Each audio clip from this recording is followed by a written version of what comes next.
Learning with Subrata YouTube চ্যানেলে তোমাদের সকলকে স্বাগত। আজকে আমরা 10 নম্বর প্রশ্নপত্র নিয়ে হাজির হয়ে গেলাম।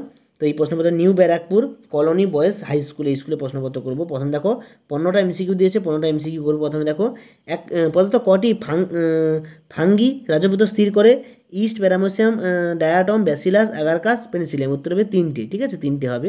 জীববিদ্যার জনক হচ্ছে অ্যারিস্টটল। কোনটি গুপ্তবীজী উদ্ভিদ হচ্ছে মটর? মটর হচ্ছে গুপ্তবীজী উদ্ভিদ।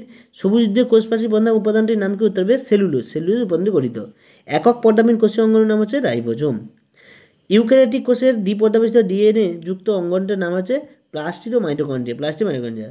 টিসিএ চক্র সংগঠিত হয় কোথায়? না মাইটোকন্ড্রিয়াতে। হৃৎপিণ্ডে রিজার্ভ পেসমেকার হচ্ছে এভি নোড। এভিকে রিজার্ভ পেসমেকার বলা হয়। ক্লোরোফিল বিহীন উদ্ভিদ হচ্ছে কি? স্বর্ণলতা। সবচেয়ে বড় আকারের অ্যান্টিবডির নাম হচ্ছে আইজিএম। আইজিএম হচ্ছে সবচেয়ে বড় আকারের অ্যান্টিবডি। এরপরে দেখো কোনটি ভাইরাস গঠিত রোগ? উত্তর হবে পোলিও হচ্ছে ভাইরাস গঠিত রোগ। মাটির নাইট্রোজেন স্থিতিকরণে যে নীলবাস সবচেয়ে গুরুত্বপূর্ণ ভালো ভূমিকা পালন করে তার নাম হচ্ছে অ্যানাবিনা, ঠিক আছে, অ্যানাবিনা। বাস্তুতন্ত্রের শক্তি সর্বদা কতমুখী? একমুখী হয়।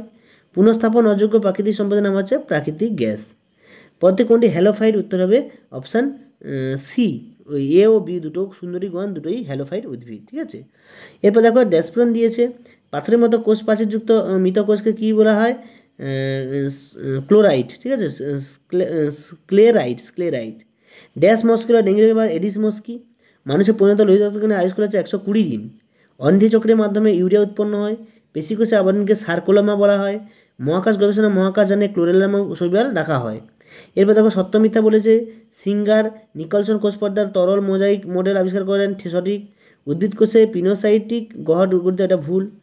ভিটামিন ই এর অভাবে ছোটদের রিকেট হবে, এটাও ভুল, ঠিক আছে। ভিটামিন ডি হতো ধান গাছের পাতা সমান্তরাল নির্মিত থাকে, এটা সঠিক, ঠিক আছে।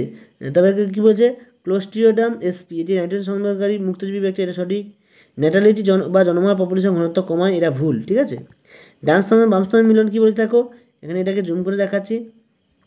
বলছে প্রোটোজোম। প্রোটোজোম হবে প্রাণীর ভৌত ভিত্তি। তারপরে যে দেখো স্কলিডন সুরক্ষা, ঠিক আছে, গজন সুরক্ষা, এটা হবে কি? অন্তকাল তরুণাস্থিময়। তারপরে আইসোলিউসিন। আইসোলিউসিন কী হবে? অপরিহার্য amino acid. Phosphoglyceric acid PGA যেটাকে বলা হয়, পিজিএ কী হবে? 3C যুক্ত স্থায়ী যৌগ। তারপরে এন্ডোজেনাস অ্যান্টিজেন। এন্ডোজেনাস অ্যান্টিজেন কী হবে? না কার্ডিওলিপিন। কার্ডিওলিপিন। তারপরে ডায়াবেটিস ইনসিডেন্ট কী হবে? এডিএইচ। এডিএইচ এ ডায়াবেটিস ইনসিডেন্ট। তো এখানে দেখো এবারে অধিসংখ্যিত প্রশ্ন দিয়েছে বলে দ্বীপ নামকরণ প্রচলন কে করেন? বিজ্ঞানী ক্যারোলাস লিনিয়াস। সালোকসংশ্লেষ প্রক্রিয়ায় উৎপন্ন প্রথম স্থায়ী কর্মটি যোগ করেন পিজিএ। বি লিম্ফোজাইট কোন ধরনের অনাক্রমতা সৃষ্টি করে? উত্তর হবে রসভীতি অনাক্রমতা। পিত্তরস কোথায় সঞ্চিত হয়? পিত্তরস কোথায় সঞ্চিত হয়? উত্তর হবে পিত্তথলিতে। কোলেস্টোমা কোন অ্যান্টিবডি গঠন করে? পিজিএ। তারপরে ডেট্রিস্টাস কি? এটা হচ্ছে ডেট্রিটাস, বই থেকে তোমরা খুঁজবে, এটা বড় আছে, ঠিক আছে। এরপর এটা সংকোচন ঘর কোন পর্বের প্রাণী? রচনাঙ্গ? উত্তর হবে প্রোটোজয়া। এবার এর বৈশিষ্ট্য হচ্ছে চিংড়ি যদি ফুল খায় হাইড্রো হবে দেহতল। হাইড্রো হচ্ছে দেহতল, ঠিক আছে। এবার 2 নম্বর প্রশ্ন দেখো 12টা দিয়েছে, এখান থেকে তোমরা ভালো করে করবে, যেটা না পারবে কমেন্টে লিখবে, আমি অবশ্যই দেখিয়ে দেবো। ঘর দাগে লং কোশ্চেনও দিয়েছে, 5 × 6 = 5 নম্বরে 6টা প্রশ্ন 30 নম্বর দিয়েছে।